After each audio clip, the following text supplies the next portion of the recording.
potentially green screen us afterwards. I could. I guess I could like green screen us out to like a PreachCon. Do an intro. Do an intro. I want an intro. I demand one. You want an intro? I do. With us both sounding like this. I mean, my intro is just, hello internet friends, my name is Bay, and I'm sitting next to this beautiful man. You're in the office. We are. We are in where everything happens. PGHQ. Emma at the corner just dabbling on her phone. She is. Sorting out merch. She's just creeping on us. She is. You want to say hi in the video, Em? No thanks. Okay. just no. It is the day after PreachCon. Well, you look, yeah, I was just starting the video up. My phone goes off, his phone goes off. We're both like completely exhausted. And we're about to go and get on a plane in about 45 minutes. Yeah. Quite literally 45 minutes from now. Yeah, we're going to go back on a plane to Germany. But how was it? Because you had a different role this time. No, you let me like open the show with you. Mm-hmm. It was wild. Yeah, it was even though you're like, here, open the show with me. And I'm like, okay, cool, that's great. But I didn't know where the questions were going to be, or if I had to know the questions, and I didn't realize until you asked the first one, they're all on the actual AV setup. Yeah, we literally, that's why we don't bother with that, like, so we did a really different, because you were at last year's show. Yeah. And last year's show I didn't like a lot, like I really hated it, and I went and sat outside for 20 minutes like a mopey teenager, like immediately after the show was done. I was like in the staff area, like, what does it all mean? Yeah. People are going to hate me. And this year we went super ridiculously simple. Yeah. Like super, and it paid off massively, I think. Well, last year, I mean, the couple of people that I talked to in my little line, which I was surprised I had such a line, obviously every single person that goes there, almost 95% of them see you. And you stay as a point to talk to every single one of them, which is awesome. But I was sitting there for quite a few hours actually talking to meeting people. So let's talk about the signings afterwards. Yeah, after the show we mill around so everybody can meet everybody. But what I was gonna get to is that people I was talking to asked them, I was like, how'd you think of the show today? That was one of the leading questions I always asked them. And a couple of them brought up last year's show, and they were kind of miffed that you were so down on yourself, because they still had a great time last year too. Yeah, it's I'm told last year that I tell you, the problem was I'm told last year people really liked the show and they had no problem with it. Like they were, some people didn't like that we skipped drama time last year. All right, you added that back this year. Well, we did have drama time for last year. We had one prepared for it, but the problem was the show was already running at 2 hours long. Oh gosh, yeah. And then adding drama time onto it. The live stage show drama time is different than the one that's on YouTube because we get the audience who act out the story. Like I choose a story that, as you saw, we get them to be the characters in the story. No, it was so good. Yeah, so it was we were 2 hours in on stage. And I'm looking at the clock, and I was also very frustrated by that point because I didn't like a lot of the segments. And it was like, we either go to a 2.5 hour show, which is going to lead us. We also started, how late were we last year to start the show? About an hour. Yeah, it was about an hour late because we did a couple of mistakes. One was registration, which is where people check in and they get their gift back. Yeah. We only did one registration last year. Which we had done normally, and it had now got to the point where it was taking an hour and a half just to check people in. So you did 2 this year, right? And it was better? Miles better. We must have registered about 60 people in the day. So when it came to the night time, everyone had the lanyard and they were able to just walk straight on through. Yeah, so we modified it this year to make it easier. So we had 2 registrations on early day one. So but everyone was checked in before the show even started on time because we were ready last year. It's not like we were late because we weren't ready. We were ready, it's just the fact that we couldn't get everybody in time, so it was like, hold it back. And the other thing was, although people loved the show last year, I knew what I had written for the show, and that wasn't what happened on stage. So in my mind, as much as everybody enjoyed exactly what happened, in my mind we were missing out on lots of key beats that I'd put in for the show, and we missed so many of them that I started to get frustrated, because it was there was big payoffs in the show for certain things. And it just never materialized, although, as you know, the people who were at the show who didn't know that stuff existed.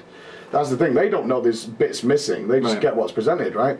So they were fine with it, so it was only me, really, who was really upset with myself. We almost didn't do it this year, because I was like, oh man, do I want to go through this again? Because I was so depressed after the last one. Because we have people fly from all over the world, as we saw. We did a head count yesterday. Yeah. And we had one from Russia, the Russian. The Russian. We had the Aussie. The Australian. Yes. 3 from New Zealand. 22 hours to get here. Yeah. What the heck? And sleeping in their car outside because their rooms that they partnered up with, people were late, so they didn't have a room. I didn't know any of this. I found out the next day that they were sleeping in the car. Really? Instead of just like trying to work out with the desk attendant what, you know, my partner is coming, we have got a room booked, but one was delayed because they had the Dutch Airlines messed up the fuel on the planes. Yeah. And yeah, because even Bellula, who was one of our guests, he was delayed by 6.5 hours in total to get there, so it led to all kinds of problems. So we didn't know any of that until the next day. When people were like, yeah, I slept in the car, but did they care? Not at all. It was part of the experience for them. They were like, nah, man, it was cool. It's part of their story now. Yeah, it was absolutely like that. But just part of our story we're going to be able to tell, and remember this PreachCon being right in the middle of the Race to World First, which is what we're getting back on a plane to go back to Germany for Zara, who has been, we'll do our research and catch up, and we'll probably just, once we get through the gates and check-in and stuff tonight, we'll see. But, I mean, man, we've got 4 nerfs coming in. Yeah. So far, and I don't even know if it's going to make a big of a difference, because then people are complaining that it's not the real thing to change, and we'll have to catch back up when we get on the couch. And whatever this behind-the-scenes little bit hits YouTube, with just 2 of us talking here, it'll be interesting to see what transpires the next couple of days. Well, I mean, for me, from Germany. We flew from Germany. I came back on Tuesday. Yep. And literally came in Tuesday night, met a load of people who had already arrived. Wednesday I worked all day and then went out, and then Thursday worked a little bit, and then we went to do escape rooms, which we did a 30-man escape room. We did. Well, yeah, we did split into 5 teams of 5. 6 different teams of 5. Yeah. So we did that, and then we met people, and then it was immediately back to. So literally, as soon as I left the studio in Germany, I haven't seen anything of the World First Race, like at all. But everyone was telling me, it's like, they've not got past 50% since you've been gone. I'm like, cool. That means I don't need to really worry about it too much. The leading is, I think, limit at this point with 48. But that's like, they killed the 3 Tide Mistresses, but then the Enraged Spear went off before the Spear changed from arcane to nature damage and just wiped the raid. Yeah, absolutely. So it's just like, okay, that's where we are. We'll have to get back. I mean, we don't even cast together, at least currently, for the first like 2 days.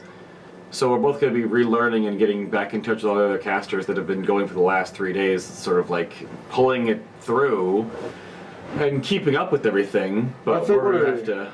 I think one of the problems they've had is because we left, and there's already, it's not a skeleton caster team, but obviously if you're pairing people up, then there's a lot of casters. Yeah. Is that with me and you being gone, everybody else has had to try and like do extra, and I think people are even like getting sick now because they've been working so much casting, so they need us to come back in. So that's probably why we're not working together, is because we're giving other people breaks and pairing up with other people. That's probably what it's going to be. Yeah, instead of us like taking over 1 or 2 complete shifts, which I think might be a better idea.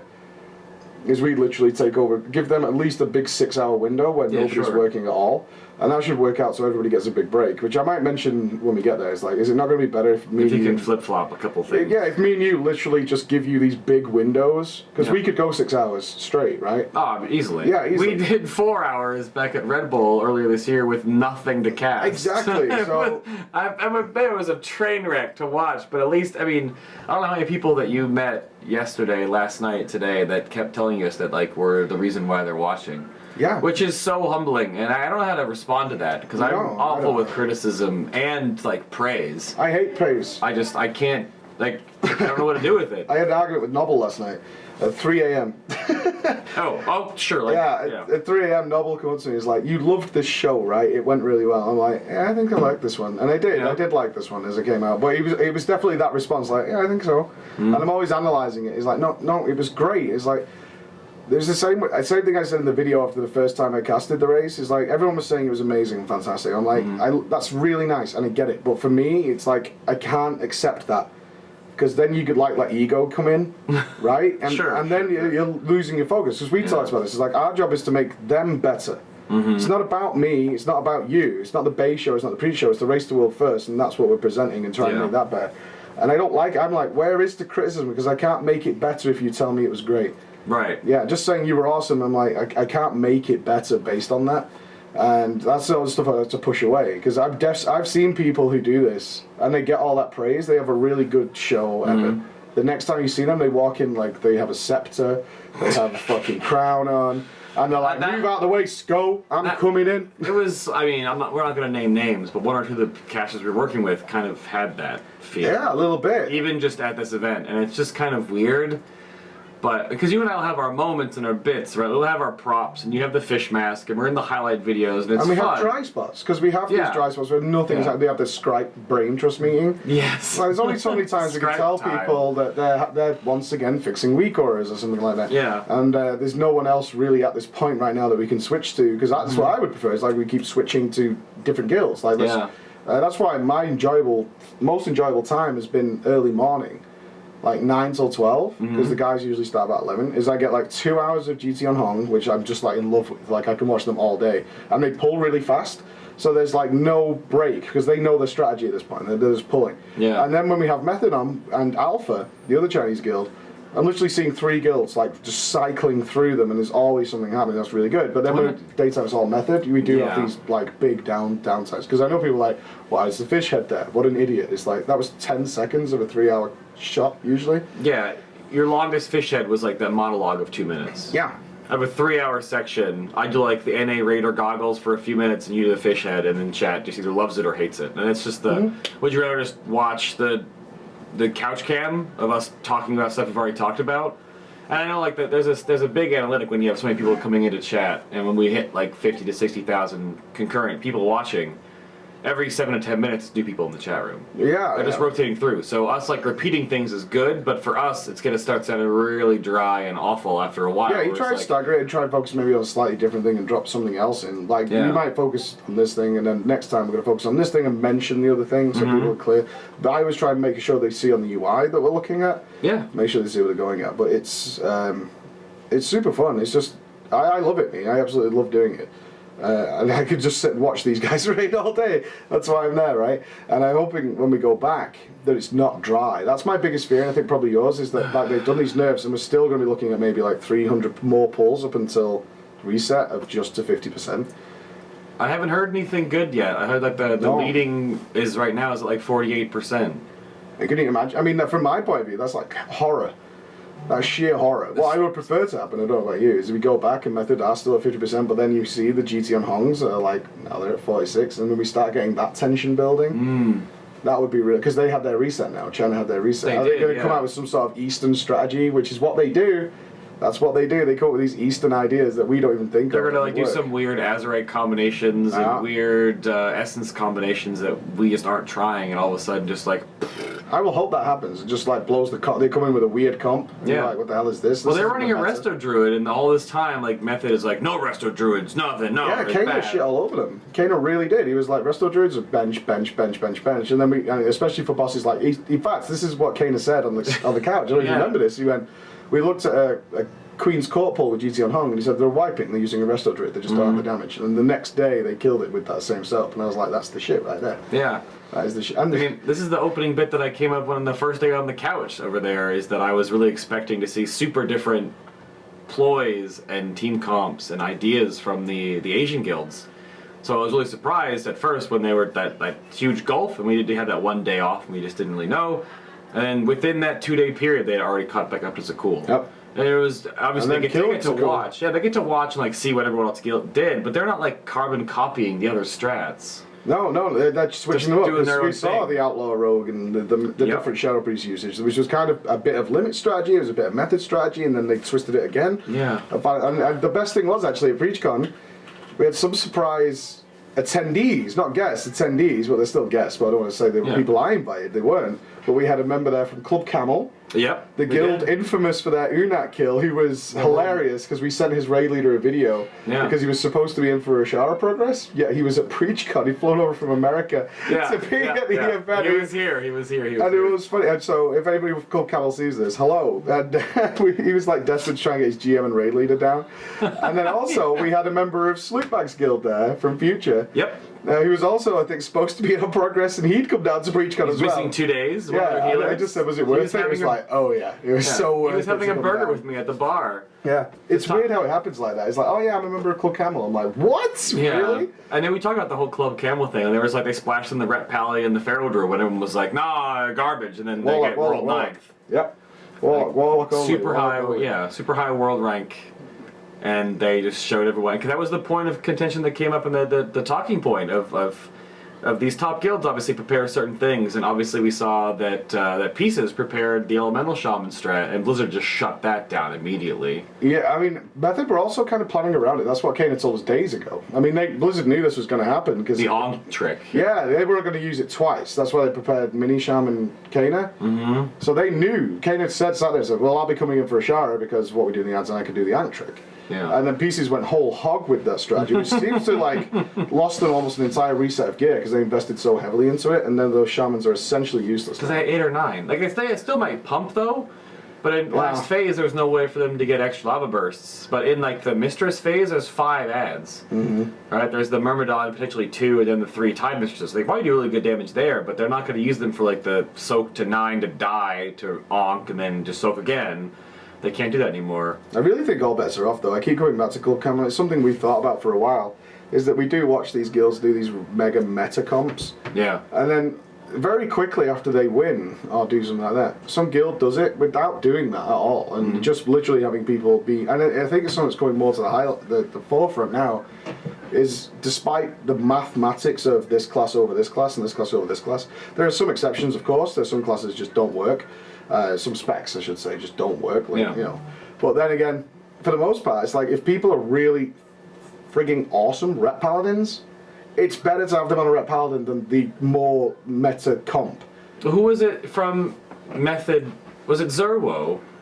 Who like hated when he got swapped away to play something different for Unat. Like, he was just miserable.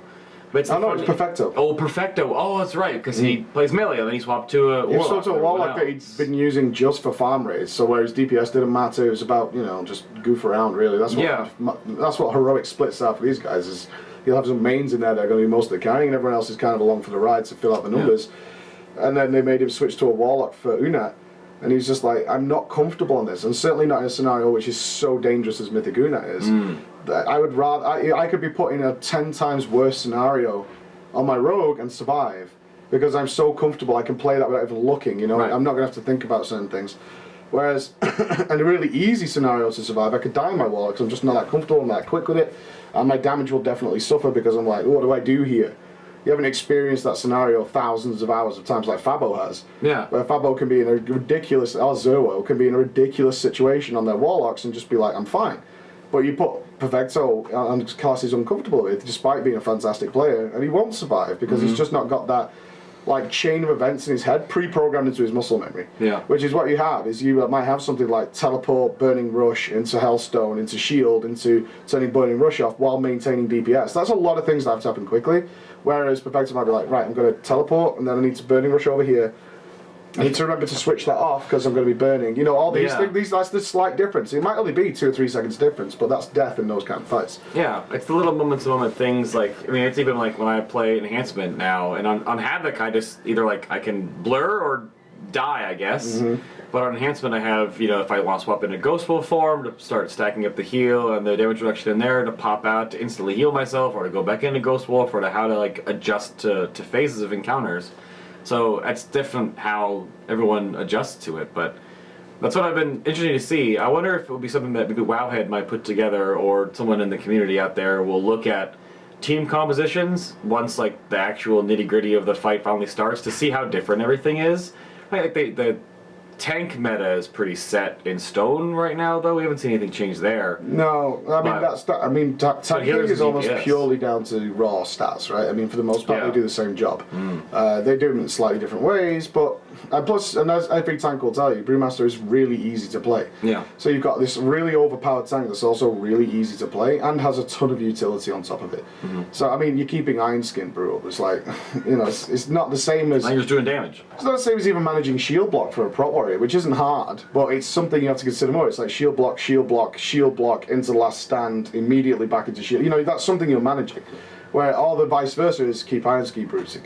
Right? I mean, you know what I mean? It's just get hit in the face and don't die. Yeah, while still transcendencing on occasions, having great movement with the roll, while throwing down Rings of Peace to prevent ads. I mean, it's not even side by side. Hi, son. My son is putting my Switch back. Thank you. Oh, he's got it. There he goes. Cheers, buddy. Thank you. But PreachCon is definitely the one that this will be. You think you might not be able to adjust it in the future if you're going to keep getting invited to these with this whole thing. I've been told to not. Yeah, I know what you're asking. To squish it between this is obviously a huge drain. And my own rating. Yeah, and you've. So I've had 7 raids since the raid came out. I've only been to 5, so I've missed 2. Which is a bad feel, right? It's a bad feel. Yeah, it is, because you've also put in all that preparation. Oh, I have. I had to switch characters, essentially. Yeah, it's getting very strange, and it's also making me think, like, I love doing the casting for the World First Race, but part of it is, like, this is so much effort that we have to put in that destroys, not just because of the rating, like, so, you know, you're spending all this time in Germany when you realistically, I should be here making sure everything's good for PreachCon, like, a week after, because I have hundreds of people flying from all over the world, so you can see me, and I'm not even in the country. So I'm taking my laptop and I'm working over there as much as I can. I'm trying to communicate with my wife, who does a lot of the stuff back here. Yeah. But you would ideally be here. Simultaneously, I mean, unfortunately, it happened to line up with the raid. If it didn't, it wouldn't have been a problem. But also, the next thing we ran into, which I think you're running into as well, is we told the Method guys we want to be able to raid, and they've been super good about accommodating us raiding, right? I don't think we've missed any raids because they weren't available to raid because we were casting. Right. But it's the stuff that actually happens outside that you really realise how important it is. Like doing your extra AP, your emissaries, or, you know, the stuff that takes like a couple of hours. Yet. We're not 60, I'm 58 still, and it's like, can't you just log? I didn't even, do you want to hear a funny story? Uh-oh. Okay, so we had a barbecue, my guild came here to Manchester on the Tuesday. Yeah. You weren't coming in till the Wednesday. I came in Wednesday, yeah. You came in Wednesday. So on Tuesday I throw a barbecue for my guild. It's 2 guilds actually, my old guild and my current guild, all mixed together. And but my old guild was called Not Like This. And my new guild's called Any Hungry, and they have their own Discord server, which is Not Like Hungry, or Any Like This, something like that. And that was really nice for me, because they'd met last year, and they just instantly were like, psh, and they formed a social Discord between all the guilds. And we had them here, so there's 25 people in my house. And during the wee hours, which I just landed as well that night, so I prepared this barbecue for everybody. And it came up about Mythic Plus, and I said to Alex from Farboss, who is my raid leader, I was like, I haven't done a Mythic Plus this week. There was just no way I could get it done. Because the only thing I managed to get done was a Mechagon run where I had to emergency call tanks from other guilds. You did. I was sitting next to you. You were just like, I was going to do this in 3 hours, but now we have to go now. Yeah, we had to swap shifts because of Trekkie. Raid conflicted, so I swapped shifts with Trekkie to help him out, and then I was like, I need to get in Mechagon right now because the raid was coming that evening to do Ashvane.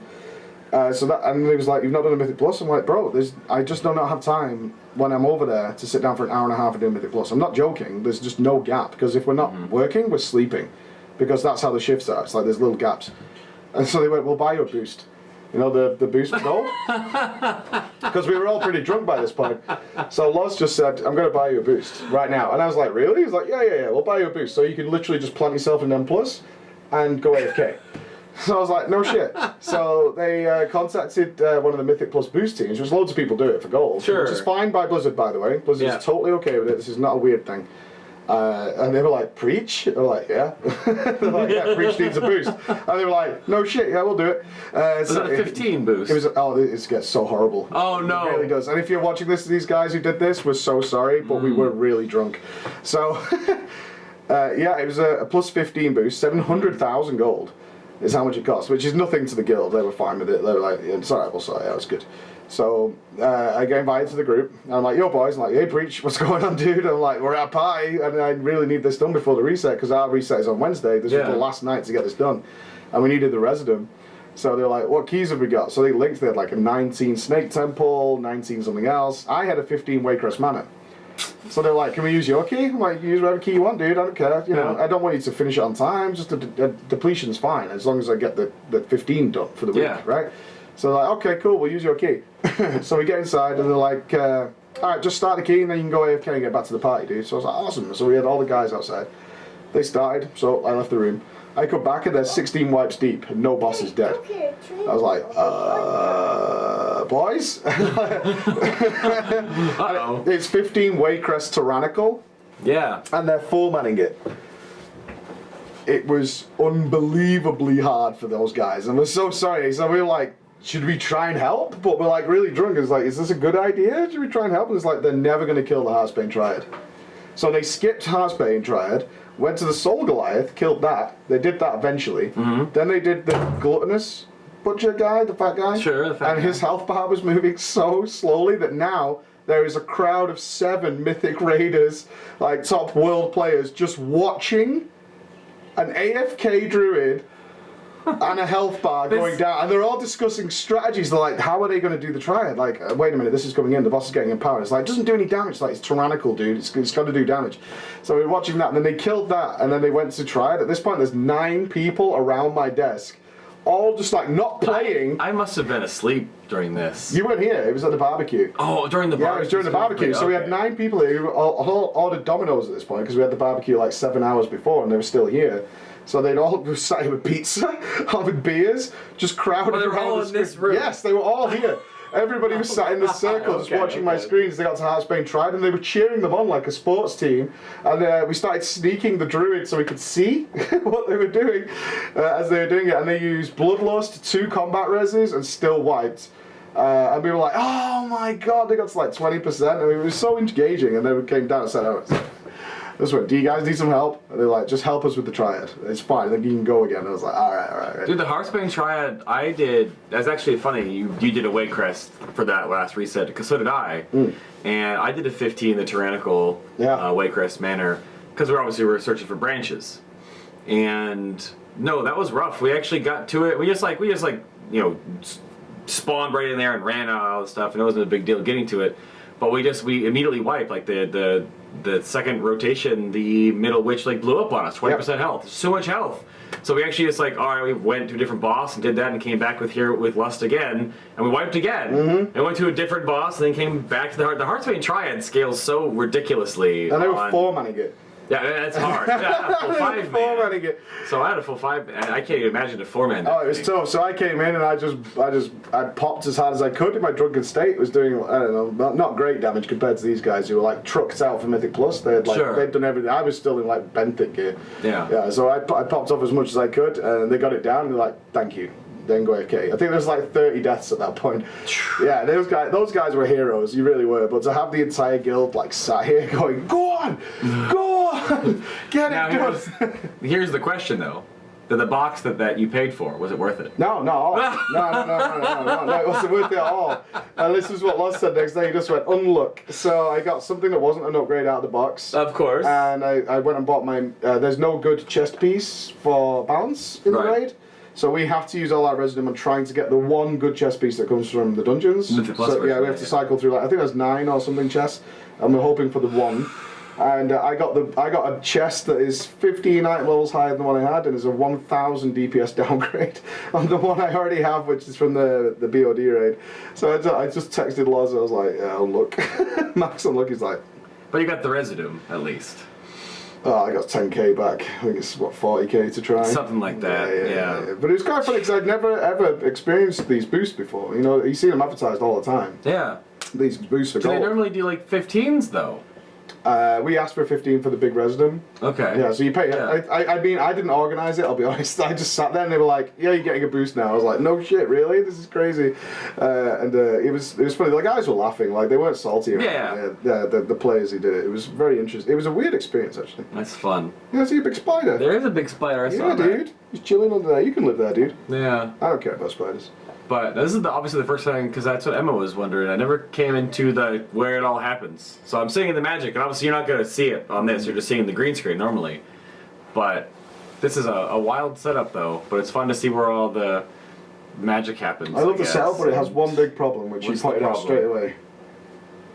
Well, it's hot. The temperature in this room is insane. Even you've got like the skylight open and the window open over there, and it's still. But it was warm. Yeah, we had PreachCon on the hottest day on record. Apparently, yeah. Even though I'm like Nobble is actually melting. Yeah. Like sweating so much that I'm scared he's gonna dehydrate and pass out. He was just completely dead. And I'm like Florida man. I was like, okay, it's hot, but I'm not super inconvenient. It's just it was hot. I shouldn't have wore jeans yesterday. That was a bad idea. People were running around rubbing sun cream all over my head and my neck. They were, yeah. Then you still got a little red though. Which is fine. I like the sun. I do. I don't like humidity. And that's why I don't like Florida that much, because your humidity is through the roof. Yeah, well, I find humidity really. We're on the equator. But like dry heat, I love dry heat. I can say dry heat all day, but we have had it because it's been thunderstorming here as well, and raining whenever it's possible. Well, thunderstorming. Yeah, nothing compared to a Florida thunderstorm. Well, ours last a little longer. It's just kind of like wet here. Yeah, I can see the rain is about to start actually. But no, it's been a wild ride to do this, and then again, it doesn't end. We're going right back tonight. So smushiness between PreachCon was interesting, even though we both sort of think that, yeah, there's the spiders crawling along. We don't think that this will be the same next race and going forward. The split race, Yeah, the I don't think we competing. can talk about that, unfortunately. No, we just Whatever don't. will be, will be. Yeah, something is going to happen. I'm gonna deal with Mr. Spider, bro. Yeah, are you?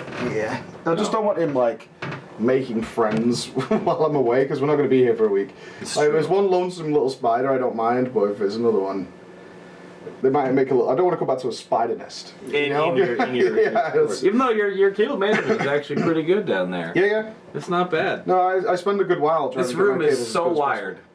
Oh, There's- behind there is. I mean, you can see the start of it there. Yeah. Because there's like 4 consoles plugged in down there that are all ready to go. So I have a switcher back there for HDMI, Yeah. which all goes to that PC printer, and then we have like 4 controller charge stations, which is coming so handy. People always ask me like, "Do you really need controllers on charge all the time?" There have been several games we've played where we've had to like instantly switch to a controller, and you know you don't want to get the wire out and all that kind of stuff. So we've been able to do it, and the mixer and all that kind of stuff. No, it's awesome. And this is essentially adding 40% more space to this. What even was this tiny room? What is British houses, just English houses, I guess, are so. This whole area reminds me of like Boston, This is like way up north, New England in America. But Can you work out what this room is?